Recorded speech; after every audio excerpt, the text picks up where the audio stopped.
What's up, everybody? Welcome to the Canes Insight Daily Podcast, powered by Anajar and Levine Accident Attorneys. It's that time of year. Really, what's going on? Recruiting, some big elite names, talking top 3 players in their positions, setting Miami visits. We'll talk about that.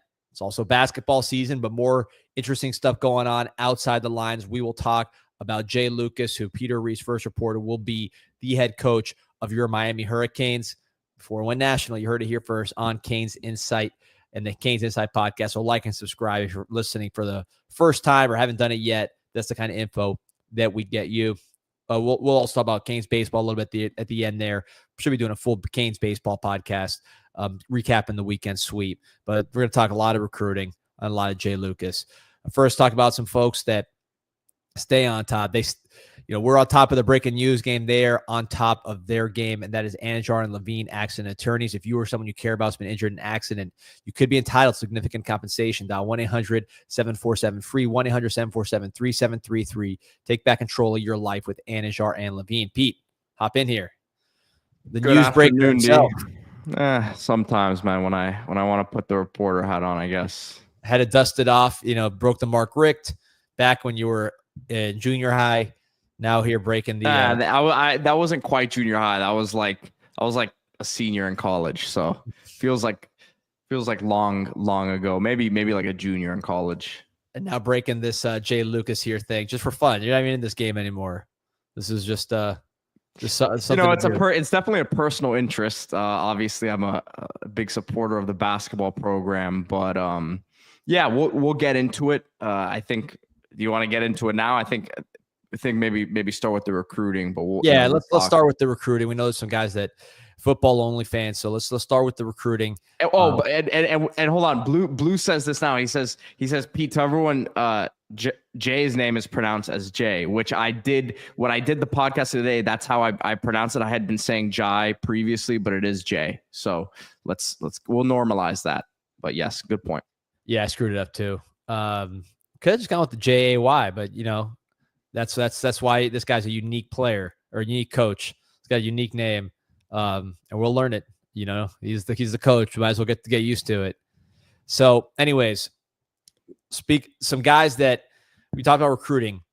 On3 just did their new top 300 for the class of 26. These are the recruits coming up now, and 2 names that surged on that list, including one that surged all the way to the number 1 linebacker spot. Isaiah Williams from Leesburg, Florida, and then it was a linebacker, and then Jace Matthews, top 3 wide receiver on the On3. It's amazing. He's a 3-star on 247. He's a top 3 receiver in the nation on On3 from Leakesville, Mississippi, Greene County High School, and he has both these guys have set visits to Miami. Jace Matthews set an unofficial visit during spring, and then an official visit June 20th to the Miami Hurricanes. Isaiah Williams, just the unofficial visit during the spring, and leaving the door open. He had set a bunch of official visits. Miami was not included, but Miami is making a strong run with Isaiah Williams, the newly minted number 1 linebacker on 3. He will be visiting Miami this spring and says he's going to do an official visit in this fall. And we'll talk about the players here in a second. But one thing I'll point out, and I mentioned this on the bank a couple times ago, Miami's best recruiting class of the Mario era, they flipped a lot of guys late. They put the groundwork in.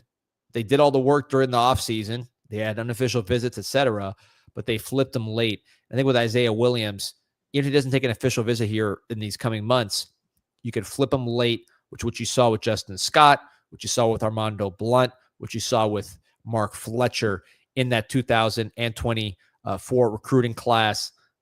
That was, 2023 recruiting class when all those players ended up signing with the Miami Hurricanes. That was 24. I'm getting old.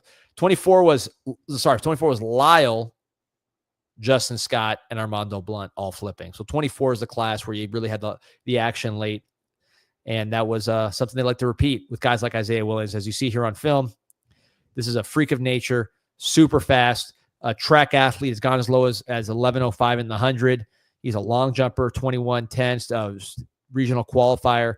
And he just went to a camp here in Orlando where they were timing on the lasers, and he ran 4.41 laser, 6'1.5", 215 pounds. So that's what he's doing these days. This is a to quote the 247 scouting report, a supercharged linebacker prospect. I think that's a fair description. You see the speed right here to close distance and just annihilate this dude.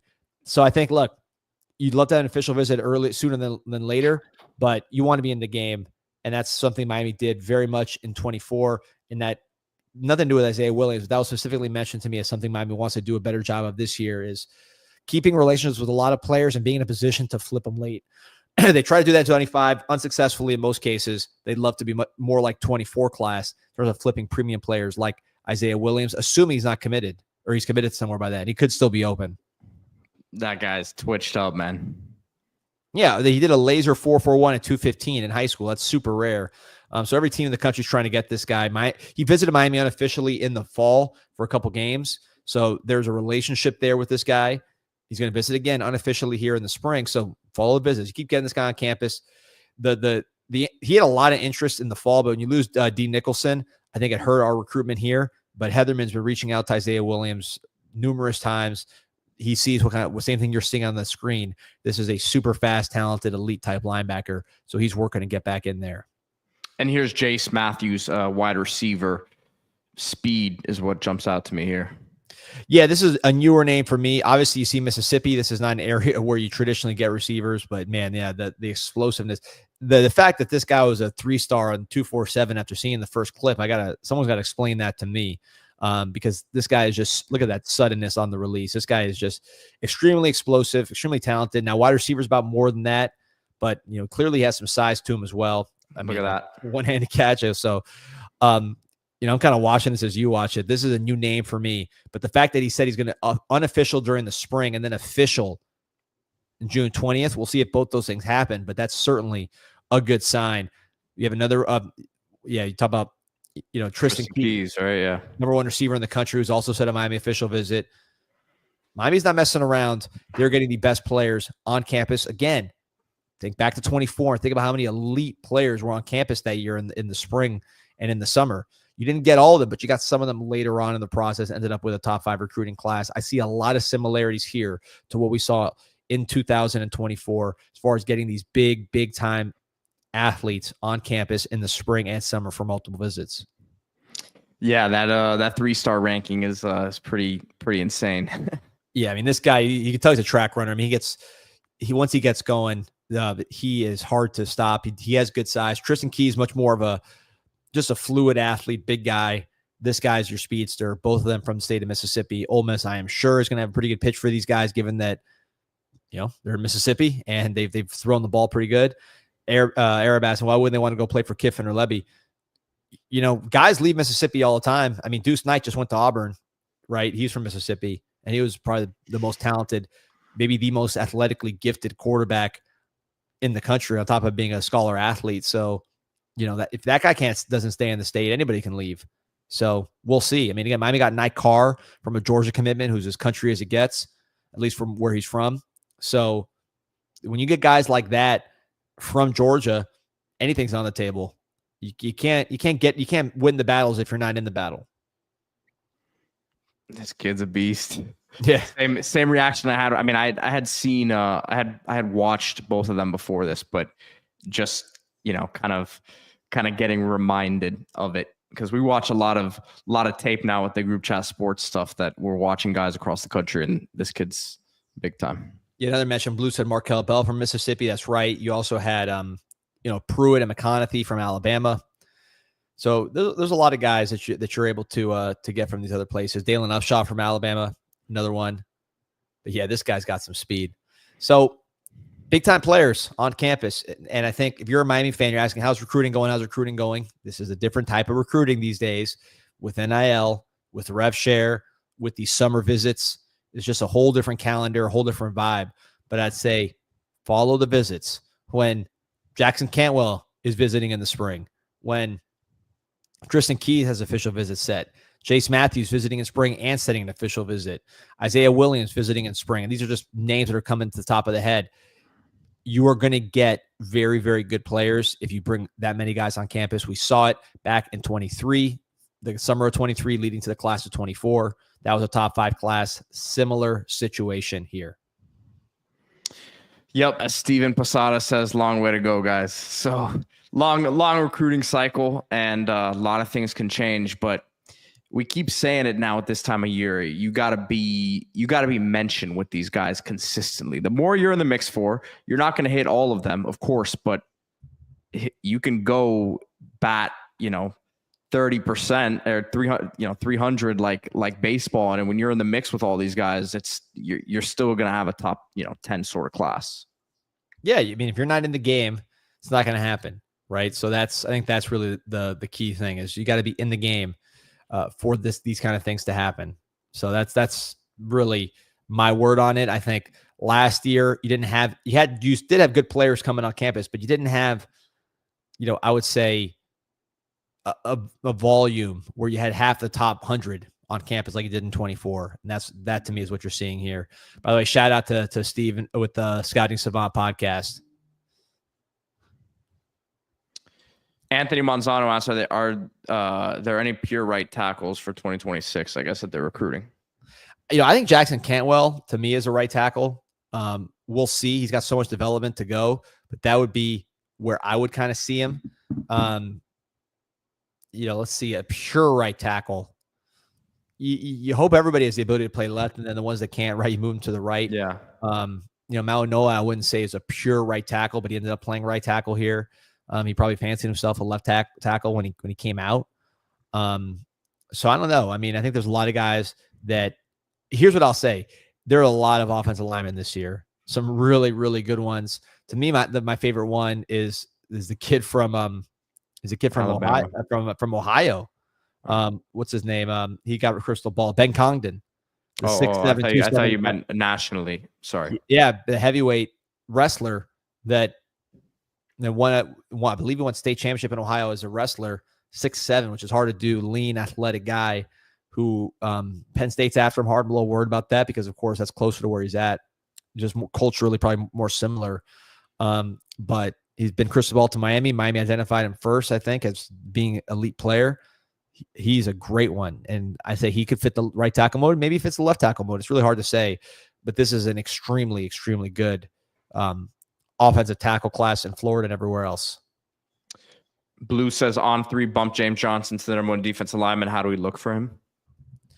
We are in the mix. I mean, he's from North Fort Myers. We've been recruiting him hard since the beginning. We are one of the schools that is firmly in the mix, and he has an official visit set for June 6th. So Georgia, Florida, Miami, Syracuse, Penn State.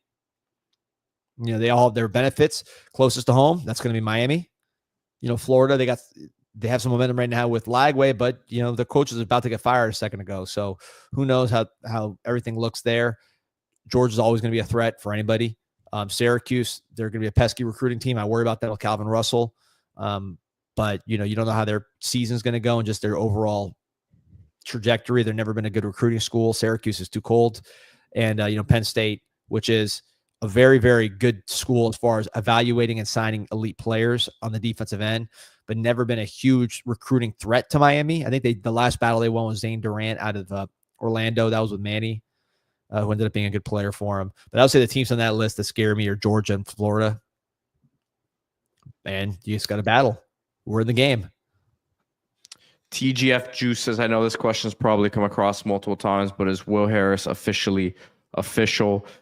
I mean, I don't know that the school ever announced anything. I think we've mentioned before, we haven't heard one way or another, like definitively that he's leaving.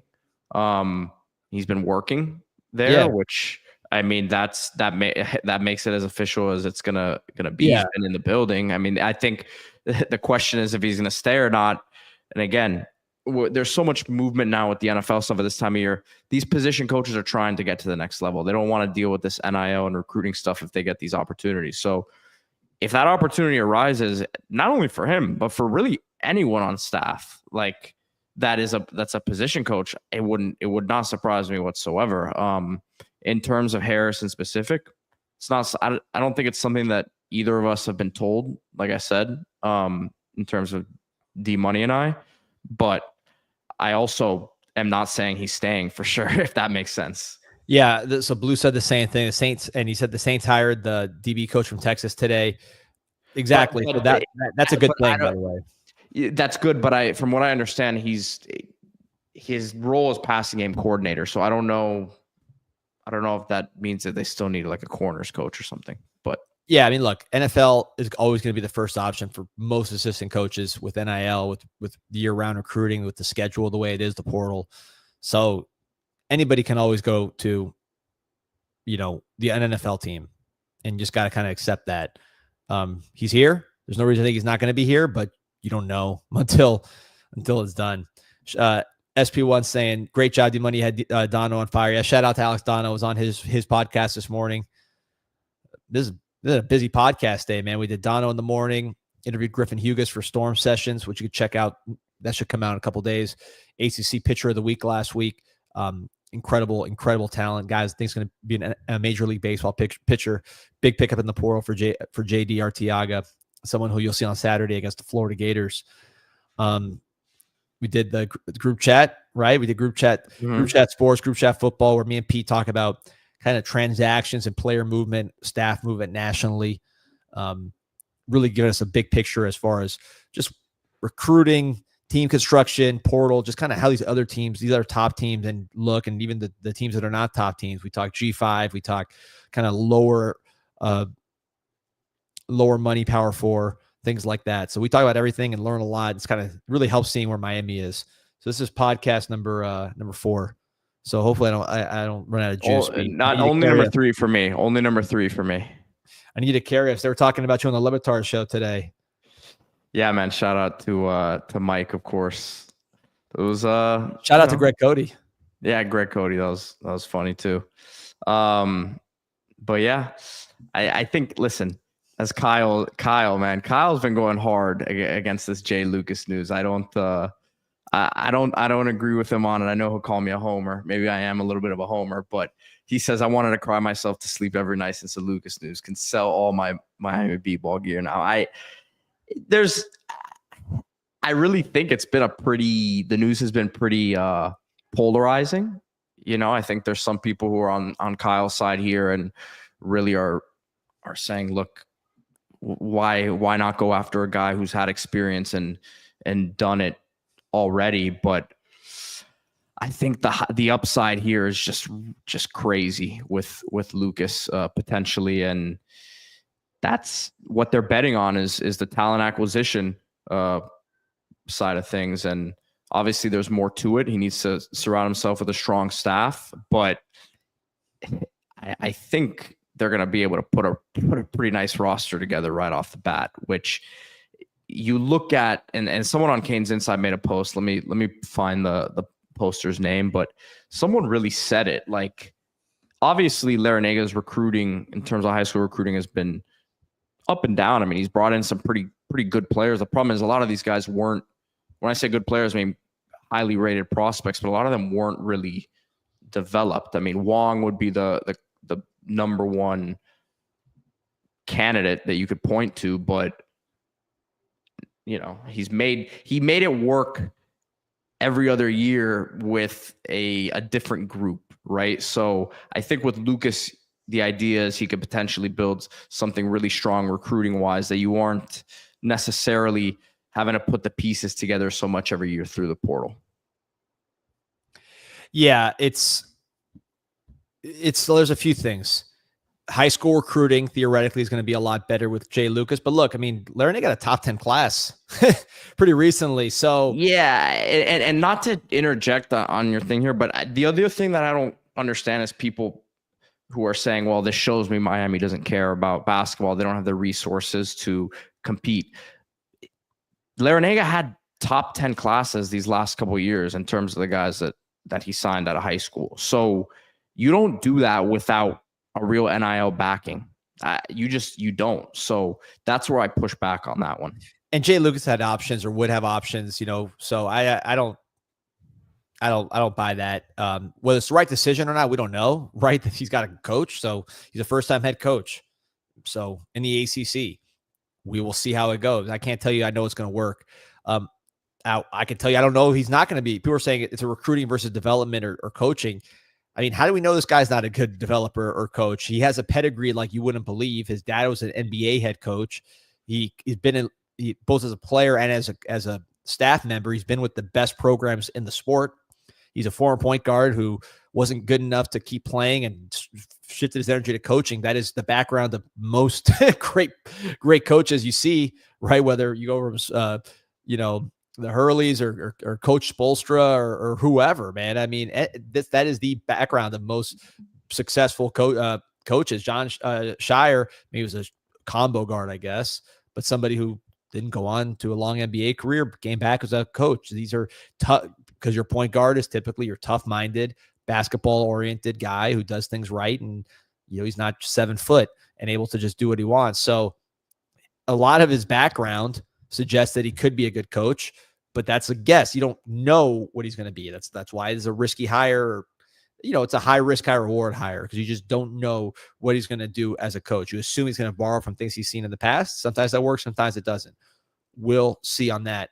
One thing I'll say, though, is about the high school recruiting. Yes, I think the high school recruiting is going to be outstanding, but I think people are sleeping on how good he's going to be in the portal. And the reason I say that is because I said this on the Dono show. His dad was not just a coach in the NBA for many years. He was not just a very good player in the NBA. His dad was basically the face of rehabilitation, because he had been addicted to substances. I don't know exactly. I forgot exactly what it was, but he got off that and had a great career, great life. So he is the guy that people send their players to when their players are struggling with substance abuse or other issues. He is that guy. So in doing that, you don't think you get connections beyond just the teams you coach. You get connections to agents. You get connections to just influential people in the basketball world, because you are the fixer. Now, this is his son. He came up in that. He came up in the AAU world. He's got great connections there, great connections in the state of Texas, where he just got Divine. And, of course, he has all the connections from being at these big programs. So it's going to be hard to find a more connected coach than Jay Lucas. And I think it's not just about what he's going to do in high school. Of course, he was a great high school recruiter for Duke, but it's going to be also the portal and some names that he has connections to that he's able to bring back home if things aren't going right for whatever reason in other places. One last thing, Pete, before I give this back to you. This idea that he's just recruiting off the logo on his shirt, right? You could be a great recruiter and still have the logo on your shirt. We've seen it with Mario Cristobal. He was a great recruiter when he was at Alabama, because he was a great recruiter and he had the logo. Both things were true.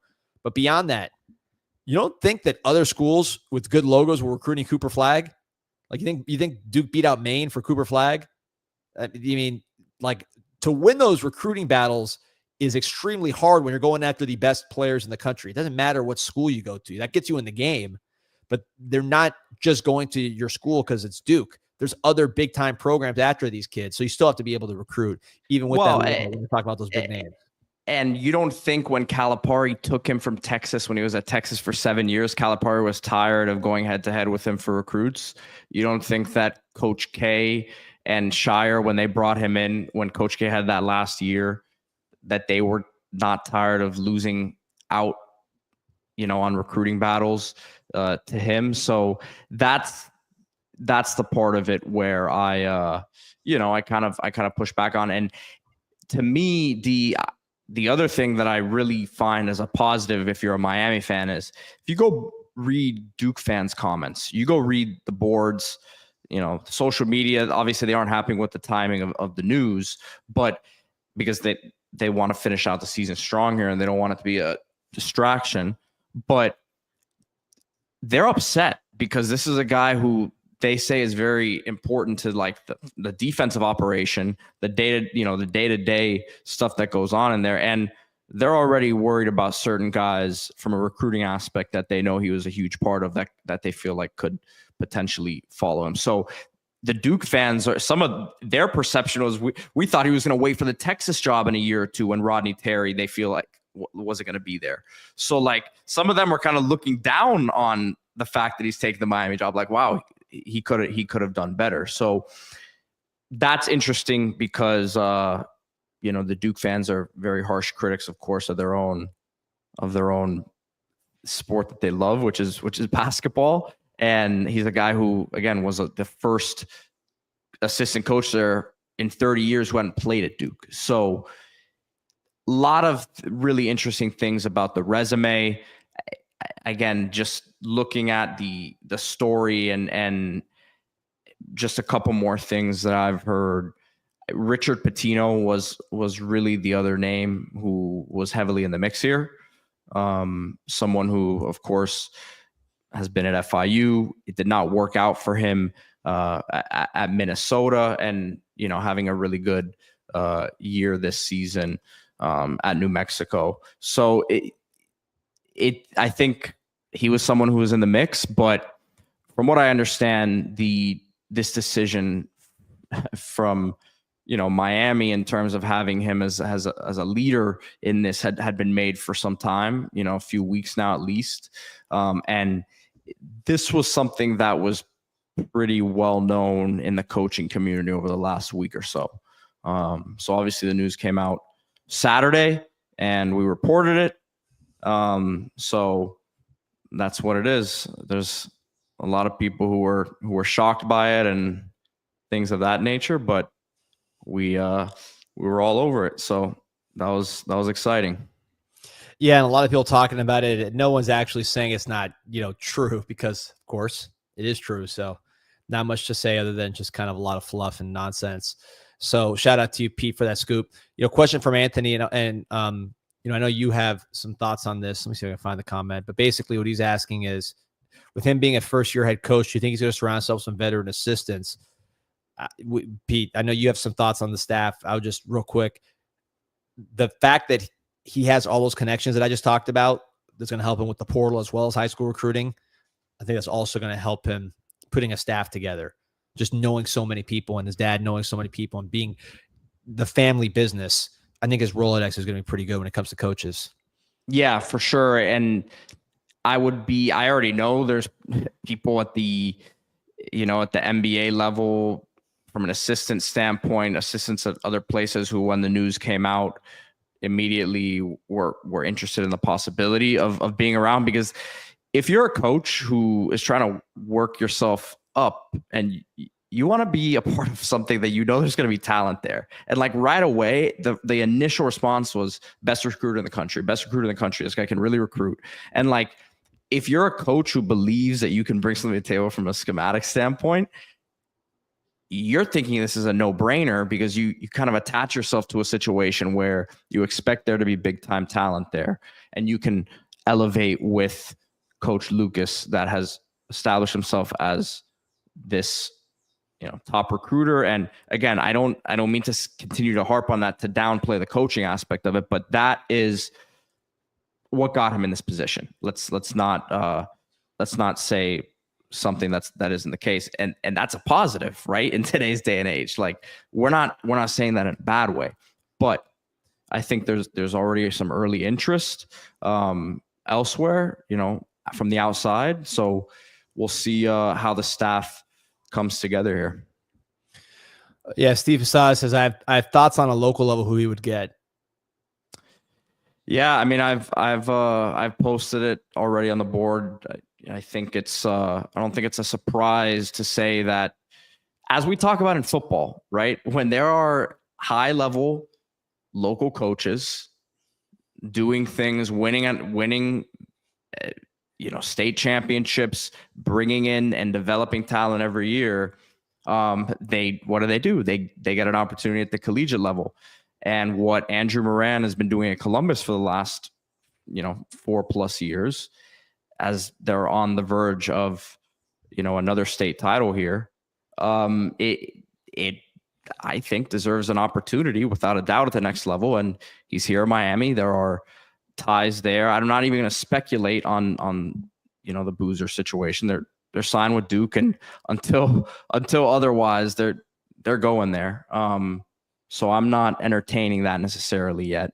But on top of the fact that the Columbus coach, Andrew Moran, has his ties with top recruits, he's an elite player developer, a guy that is one of the top pre-draft workout trainers in the country, a guy who elite NBA players go to in the off season to stay sharp, to develop their game. And it's just very well respected. He's not a social media trainer. He's not one of these guys who's very much about, trying to push himself and all that. he's a real coach and he's a real developer, and I think without a doubt is someone who deserves to be on whoever would have gotten this head coaching job, right? But I think there are some ties there. So yeah, Kyle's frustrated. And Kyle, this would be as a player development, man. This is not as an assistant coach on staff. So from what I would expect, right? So if you're gonna say this could be one of your guys in the player development room, a guy who works with elite level NBA players and is considered like one of the top pre-draft trainers in terms of getting guys ready for the NBA combine and their workouts, I would like to have a guy like that on staff. So that's just me.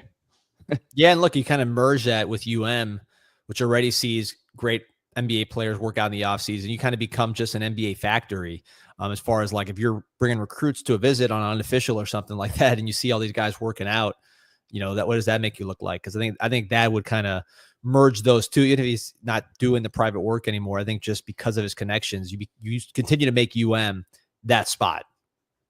Yeah, and that's already the case. Guys work out at the facility in the off season a lot. The biggest of names. So it already is that destination in a sense. And I think that's part of what making it look, again, I don't want to, whenever I say stuff like this, I don't want to down anything that went on during the Larranaga era. I'm very grateful. And I think all Canes fans should be, but we need to get into this new age now. And I think how certain things are sold and how Miami is positioned, which is what Mario Cristobal focuses on in a big way in the football world. He's very big on perception and how Miami's viewed in the public eye with a lot of things. I think Coach Lucas is going to have that sort of mindset about everything and pushing Miami as, a potential place that the pros want to be.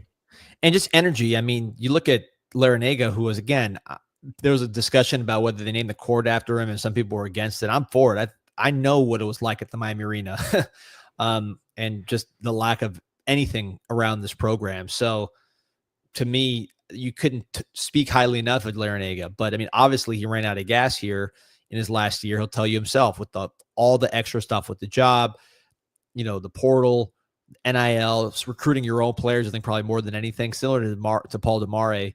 In baseball, I think that was really what got both those guys, is recruiting your own roster, the guys that you already have a relationship with. Geno's, man, I am a senile old man myself. I gotta, but yeah, with Gino DeMar, my understanding look at those teams, man. Those teams were really loaded. He had a great thing going from a talent standpoint. Those are guys that are in the top 10 of their team's prospect list. So, the players would go to his office after a great season, kind of trying to renegotiate. And I think that drove him out. Pretty sure a similar situation happened with Coach Larranaga. He sees, Norshad Omir, the symbol of his last couple teams, say, I want more money, or I'm going to another championship caliber team. That hurts. So I think that's what did both those guys in. The guy like Lucas, he just has more energy. He just has more, he came up in this world for the most part, at least lately. He's got more experience in it in formative years. He's used to all this stuff. He was the lead recruiting guy at Kentucky when NIL became legal. Like, talk about learning things on the fly at Kentucky, at the school that, at that time still was bringing in top class every year. Yeah, and then Duke this year. This is the best I've seen Duke recruit.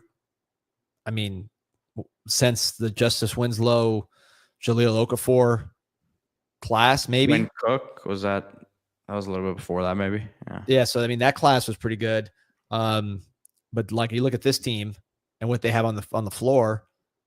This is not just your standard Duke recruiting. This is probably Duke recruiting plus, with some of these battles that they won, some of the size they've landed.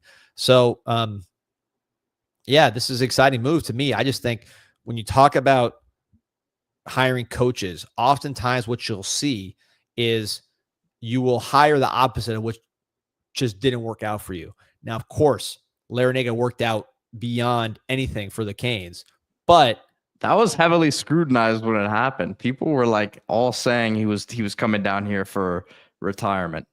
And he was sort of the opposite of what you had before, right? In many ways. So you do the same thing again. You typically, when it doesn't work out, and again, it clearly worked out over the course of the tenure, but at the end, it was a pretty sudden and abrupt drop due to, in my view, lack of energy. Not because this guy's an Energizer Bunny, Larinaga, but he's I mean, you've been doing it forever. At some point, it's hard. Plus the new aspects of the game that he didn't love. So how do you react to that? You get someone who is totally comfortable with that, is 36 years old and got all the energy in the world to do all the things that need to be done to take this program to the next level. I hope it works out. We don't know if it's going to work out, but I totally understand the reasoning. And I don't think this was, you can say what you will at the hire. I don't think it was a lazy hire. This is something that was done with thought and with some ideas of how it could work. Whether it works, we'll find out, but you can see the vision. Well, I mean, look, this is, I'll put it to you this way too. Greatness 305Q says, y'all lost. Not the best Duke team. We didn't say it was the best Duke team. Their recruiting the last 3 years has been essentially better than it's ever been at Duke. Lucas's first year, they had the number 2 class in the country behind Kentucky. And then the last 2 years, they've had the number 1 class in the country with him being the lead again. Yeah, I mean, we look, understand it's Duke. It's Duke. We get it. He's not going to be recruiting at Duke, but those relationships don't just vanish. And Larinaga was able to get 5 stars here. Wait, so Pete, real quick on this, because again, you follow, like, my college basketball is the Canes and the draft. Those are kind of the things I follow college basketball. I'll watch the Canes consistently, and I will watch NFL draft prospects when it comes to college basketball. If I'm looking at the top 10 of the NBA draft, I just pulled up Sports Illustrated mock draft. I see number 1, Cooper Flagg. I see number 8, that big center from Duke. Help me on the last name. The big kid. Maluak? Hold on. Anyways, Duke center, number 8. Number 10, the other white guy. As you can see, I don't have Con. Yeah, Con. That's my guy. So these were all guys, 3 of the top 10 in the mock draft for this next draft, that not only went to Duke, but all 3, the primary recruiter for those guys was Jay Lucas, right? So when I say Duke's recruiting at a high level, again, I'm from an NBA draft perspective. Usually when I'm looking at these other teams, I can't remember Duke having so many NBA draft prospects so young at the same time, unless you go back to like that, Jahlil Okafor year, where they really were pretty strong and then won the national championship. Maybe I'm missing something in the middle, but this is pretty talented group, even by Duke standards. And the top recruiter for all of those guys was Jay Lucas. Greatness says Miami's turning into a Columbus show. Listen, I would love to claim Jay Lucas to Columbus, man, but I can't do it. You Canes fan says D Money said the other white guy. There's not that many in basketball. You knew who I was talking about. You knew exactly who I was talking about. He's good. Con can hoop. I love his game. That's an NBA player. So 3 top 10 players, all signed by Jay Lucas. Plank Time says Miami's a below average program. Just accept it and not going to do better than Lucas. I mean, listen, I don't know that you can qualify it as a below average program, having been, obviously the last 2 years have been an absolute disaster show, but the last 10 years would tell you otherwise. Below average, I mean, to what standard? First of all, Lucas had options, so he chose to go there. That tells you where Miami is as a program. I think number 1, this is not bargain basement shopping. When it comes to Miami, you were in the Final Four 2 years ago and the Elite 8 before that. You've had top 10 recruiting classes in the last few years. You have won the ACC multiple times. How is that a below average program? Where? In what league? In the ACC? I mean, probably average ACC, which means above average everywhere else. Is that fair to say? I mean, right now, obviously, there's some tough times, but, I got to think. You look at this basketball program, even in the ACC, I'd say solidly average, if not above. right? I mean, look at Virginia Tech, Georgia Tech, Cal, Boston College, NC State, Pitt, Wake Forest, SMU, Clemson, although I know they're playing great this year. I would say Miami's, maybe Clemson, but Clemson, again, it's not like Clemson has sustained this kind of success for that long. They've been playing better lately. So, I mean, I put Miami in the upper half of the ACC. Is that fair, Pete? Yeah. Yeah. I mean, and again, bottom line, Miami's recruited well the last 2 years nationally. You don't do that in today's era without a strong NIL program, which we understand Miami has. And I just don't buy the notion that there's not going to be support in terms of the resources behind it. I think the whole idea of hiring a guy like this is to say, man, let's go get some guys and get this roster back where it needs to be. Yeah, by the way, Clemson, they've not won the conference since 1990, never won the conference tournament.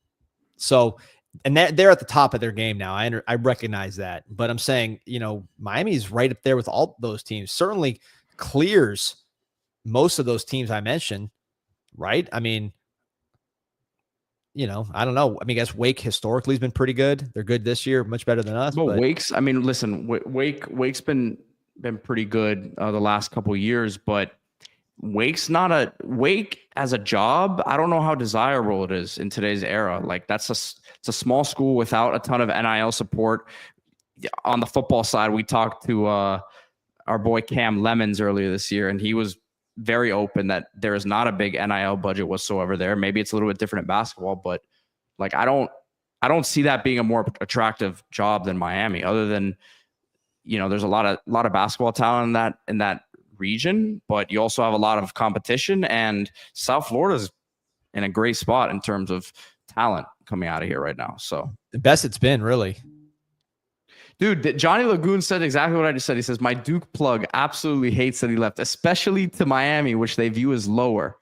So I'm telling you, I'm reading these Duke boards, and these guys are saying, man, why didn't he wait for Texas in a year or two? Thought that would have been a layup job for him. Like they're all saying, man, first of all, they're upset again at the timing of it, but it's kind of interesting that they are as upset as they are, because as a fan, you have a different perspective of the situation. Like if Shannon Dawson were to leave Miami right now, I think you and I would be, upset about it. But like, there's a big part of the fan base who would be like, well, it was only because of Cam Ward. There's a big part of this Jay Lucas situation when it comes to the Duke fans that most of them are upset about it. I don't see a very large group of people on the other side of it saying, this won't really be a big loss for us. But yeah, I mean, look, I think that's a good way to measure a hire, at least initially, is to see what other people think. Certainly we do it with the portal all the time, but I mean, man, this guy won the ACC twice. I'm sorry, I'm still stuck on this idea that we're a below average ACC program or a below average program. I mean, I don't even think we're below average ACC. We won the ACC twice with Larinaga. How many teams have won the ACC twice since Larinaga took over, Pete? I mean, how many? Maybe you can help me out. I mean, UVA, North Carolina, maybe. Duke, obviously. Duke. I mean, those are the three off the top of my head that I would say. It's pretty good teams. Yeah. And then you saw Larinaga's record against Duke and Carolina up until like the last couple of years. So Syracuse hasn't done it since they joined. Obviously, they're as storied as it gets as a program historically, but they have not won the ACC since Larinaga joined, which I know they joined after, but still they haven't won it. Larinaga won it twice. So, and this is look, we all throw dirt on the ACC when the SEC starts getting going in basketball, but we saw what happened last time I threw dirt on the ACC and what these teams did in the tournament. So this is a good job. And we have a stadium. We have an arena. Like you mentioned, the local talent base is getting better. You can recruit guys here. Guys want to come here, especially with this whole Instagram kind of culture. These guys are like celebrities before they even show up on campus. They're like half the basketball players. I feel like are influencers now, slash slash basketball players. Jaleel Bethea, he had like a million TikTok followers before he even showed up on campus for doing dances and stuff. So, it's a different world. Greatness 305Q says Miami should have top 5 recruiting every year. I mean, I think Miami would be a top 10 class moving forward. Yeah. With him as a head coach, that's what I'm expecting. Top 10. I mean, maybe a bit ambitious, but and he says if he finishes outside the top 20 in recruiting, is it considered a failure? At the end of the day, we still have to judge on what happens on the floor, right? He can bring in top 3 classes every year, and if he isn't winning, then what everyone's saying about him, not everyone, but what some of you guys are saying about him, maybe he was right. But I just expect recruiting to be at the base of it, and in basketball, you can turn things around a lot quicker than you can in football. So, yeah, well, Pete, why don't you pull up the best player in Dade County for next year? Calvin Russell? No, in Dade County basketball for 26. Oh, our boy from Columbus. Yeah, because I've not heard this name mentioned, and we have no info on this. Maybe you do, Pete. But certainly, if we're talking about potentially hiring Columbus's head coach, we're talking about bringing in one of the top recruiters in the country. I think you got to think about keeping this local talent, which has become much better than it has been in the past, home. There's a top 15 player. We talk about the Boozers as kind of like they're once in a lifetime. Maybe to have twins like that locally is probably once in a lifetime, but to have elite local players is becoming more common. Matthew Abel, I know he's not originally from South Florida, but he's down here now. Top 30 player, committed. We'll probably try to keep him in the fold. And then next year, Caleb Gaskins. What's he ranked, Pete? He's top 15. I think he's like number 11 in the country right now. Right. Small forward. But I mean, yeah, this was at EYBL. But this is the sort of talents that you'd expect Miami to be in the mix for. Yeah, top 15 players. I mean, consistently, maybe recruit Bethea back, and I have multiple top 15 players in the mix. You need to get big guys. That is one thing that needs to get fixed. You need to recruit big guys way better, because that's been an absolute issue the last few years. And by the way, I want to shout out, we have almost 2,500 on this stream. This is the best basketball related stuff that I think we've had here, man. So hit that like button, subscribe to the channel. Appreciate everyone who's on here with us now. Yeah, and look, you need role players too. I think that's, to me, and I'm not sure this guy's going to do that because he's such a big game hunter, but we need guys to play roles. If you keep Divine, if you keep Bethea, how are you going to help those guys be successful, right? We're going to put around them, obviously shooting foremost among those needs, also size, which you just mentioned, and maybe size that wants to rebound and block and not just score. That probably is something you want if you're building around kind of those two perimeter players, or Matthew Abel, or whoever comes in from. Abel's a stud. Abel's an abs. I mean, to me, that has to be. We're all in this mode of who are they going to bring in? But let me pull up some Matthew Abel stuff, because this is a guy who you gotta keep in the class. You absolutely have to keep this guy in the class. Yeah, P. White pulling it up real quick. Baseball season's in the air. You had a huge 4-game sweep this past weekend over Princeton. Getting ready to play Florida Gulf Coast this week in the midweek, and then Florida Gators. This team's picking up steam. The rotation looks good. The pick 5 plan is what you want if you are looking for a smaller commitment to see some of the best baseball in the Southeast, in the Atlantic Coast Conference. 5 games, your choice, one great deal. The Pick 5 plan lets you catch the best Canes baseball matchups on your schedule for just $50. Pick one of the 3 FSU games, 2 ACC matchups, and 2 non-conference games, all for the unbeatable price of $50. It's like a lunch at an MLB game. But don't wait. The deadline to join is March 22nd. Get your Pick 5 plan today at MiamiHurricanes.com/pick5, PICK5. That's MiamiHurricanes.com/pick and the number 5, or call 1-800-GO-CANES. $50, 5 games. Can't beat it. So Matthew Abel, and the first thing you'll notice with him, not just to compare him to Bethea, but is the frame, man. You'll see the physicality here, getting to the hoop. I mean, he looks like he's going to come in from a physical standpoint a little bit more more ready. Yeah, he's a big wing. Something that's been really lacking, right? Guys who can get to the hoop. Isaiah Wong, you didn't look at him as a wing because he's only 6'4", but he was a big body guy. He really was, to me, that type of player. Because when you looked at just the strength that he had, this is a similar body type to Wong. To me, he kind of looks like Wong, just a taller version. Because Wong was very strong. I just think we missed that type of body type. We had Jordan Miller as well, not as much of a creator as Abel, although he became a really good creator towards the end.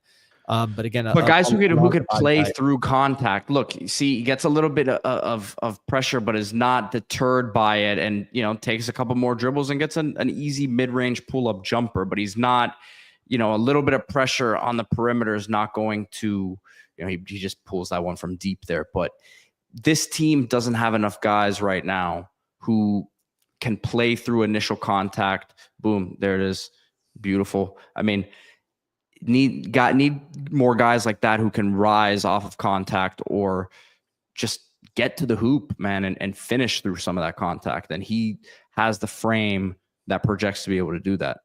Yeah, but look, if you convince this guy to stay, which obviously you have a great chance, he's here right now, and he's playing ball locally. He's not on campus now, but he's here in South Florida, and he's in the class, right? Because his current school's in South Florida. So, with him, was it Sagemont? I never heard of the school. Prep. But anyway, so if you're gonna make this guy a key part of your future, and that was a high level move right there, you've got to build around him, man. The thing I hated we did last year, and I said at the time, I didn't know I had no idea this was going to be this kind of disaster. I thought it would be pretty good. So did you, I think. I mean, I definitely didn't think this would happen. Well, because again, the pieces, we liked the individual additions, but when it all came together, it was not nice. But we talked about it, Pete. If you bring back Nigel Pack, who of course is going to be a leader of your team based on everything he's done, rightfully so, and then you spend a lot of money and a lot of time to get Jaleel Bethea, you're going to also bring in Jalen Blackman. I mean, guys of Bethea's rank do not come off the bench that often, particularly at a team like Miami. So you're bringing in it's not even an existing player. You're bringing in a guy who does the exact same thing with less athleticism to send him to the bench. That to me made no sense. And it obviously blew up horribly. Yeah, no, it wasn't good. And it's unfortunate because I think we're starting to see Bethea get a little bit more confidence now with more minutes. But you just wish you could have thrown him into the fire in non-conference play, which he was obviously very frustrated at that time because he wasn't able to get those minutes. But no, that's what it is, man. I wanted to shout out all the basketball coverage brought to you by Aries Law PA. This is estate planning, guys. So wills, trusts, you got to plan for your future so others don't. Visit Aries Law PA to set up AriesLawPA.com, as you see here, to set up a free consultation. You can do it either virtually or in person. His office is in the Gables, so you see it here down Coral Way. So again, guys, Aries Law PA. The post game shows haven't been fun. I've kind of had to, at this point, kind of stop doing them because there's nothing to talk about at this point. But the basketball coverage is as hot as ever now with the Jay Lucas news. So but the AP was the one who reported it first. So, by the way, Pete, because this comment bothered me so much. I love you for asking, whoever asked it. I forgot who asked it, but it bothered me so much about Miami being a below average program. I went back and I pulled the Atlantic Coast Conference champions. This is not the tournament where you can get hot. This is the regular season. So here, Pete, you want to hear the teams that have won the conference championship twice since 2010? Duke, North Carolina, Virginia, Miami. Yeah. I got it right then. You asked me. You did. But three of the best programs in the country, and then Miami. So you're telling me Miami is below average when they're on a list of conference champions in the most storied basketball conference with three of the top. I mean, I don't know where you put Virginia. I'd probably put them top 10 based on what they've done lately. And D, I don't like to down other programs, but more recent success in the football team, unfortunately. Oh, no question. I mean, you won the ACC twice. That's like if you are from that Miami Arena era, the Marcus Barnes era, Johnny Helmsley era, Miami winning the ACC is like Kentucky winning the SEC. Can you imagine if Kentucky won the SEC twice in football? You'd be going crazy. Yeah, that comment to me. You don't and by the way, and by the way, you end up having multiple runs, deep runs here in the last 4 years too. Like, right.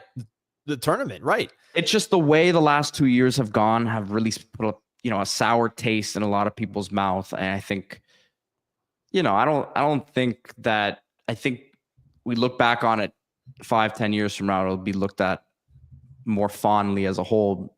But this recent history has a lot of people in the dumps, I believe. So. Look, here's what I'll say about that, Pete.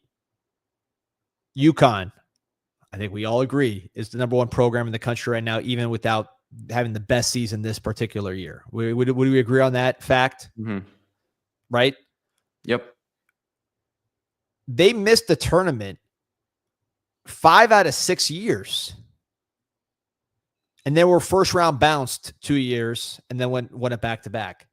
So the idea that, a couple bad seasons defines your program, you bounce back fast. You can bounce back in fast. Basketball more than anything too, man, with how quick Miami's going to had 9 new players this year. And unfortunately it was the same results as last year, but you're going to have 10 to 11 new players on this team next year. Maybe more. Again, baseball, the same thing. I just hope it's going to be, there's a plan as far as building the team. Don't just get all the best players you can get. Mm-hmm. Build the team. Figure out who's going to be my 3 main ball handlers, my 3 main offensive hubs, and then I'm going to build around those guys. Don't get 7 offensive hubs, like we did. I mean, look, we talked about it a million times, but Thea is an offensive hub. Blackman in his prior spot, which was a tournament team, was an offensive hub. Nigel Pack was an offensive hub. Cleveland, say what you will, that's really when he's at his best is when he's putting up a lot of shots. At least that's when he's the most productive. Lynn Kidd is a scorer first, second, and third. So that's already 5 guys. I didn't mention Devine, who needs the ball in his hands to be successful. Schwartz is your other freshman, is a scorer when he plays. So just how do you have a team with that many players that they're offensive hubs? Figure out your offensive hubs, whether it's Abel, you bring back Bethea, Devine comes back, whoever it is, obviously you're going to bring someone in the portal, and then build around those guys. Get some size that's willing to be big. That's not just trying to, post everybody up, and you'll be successful. Yep, without a doubt. So we'll see, man. I saw someone ask earlier if it's official. Look, I don't think Miami's going to announce anything until at least after they play this week. Wait, but I got a question from Alex Val 30. Can baseball get out of the midweek games funk? I mean, I hope so. Giroux, who didn't pitch midweeks, I think he was a little banged up, but ended up pitching on that doubleheader. Did a really nice job. I think he's particularly suited for the midweek. He throws a lot of strikes. Maybe a UF might tee off on him a little bit because for not having the velocity, but I think midweek he's going to get you through those games pretty good, and he's going to help eat up some innings there. You got to hit better than you did against FAU last week, but I think this offense is, I'm not say they found it, because the team that they played against 2 cold weather teams, in those home games that made a lot of mistakes and just defensively weren't great, although Princeton much better than Niagara in that respect.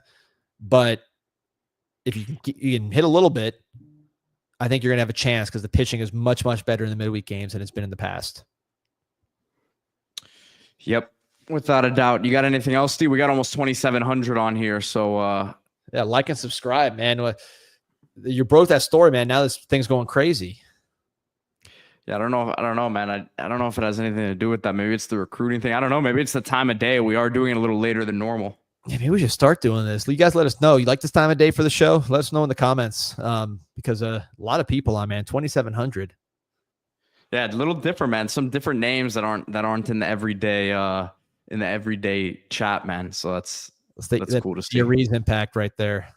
Yeah, I don't know about that. we'll see if they credit you when ESPN reports that when this thing suddenly happens after Miami. Of course not. Of course not.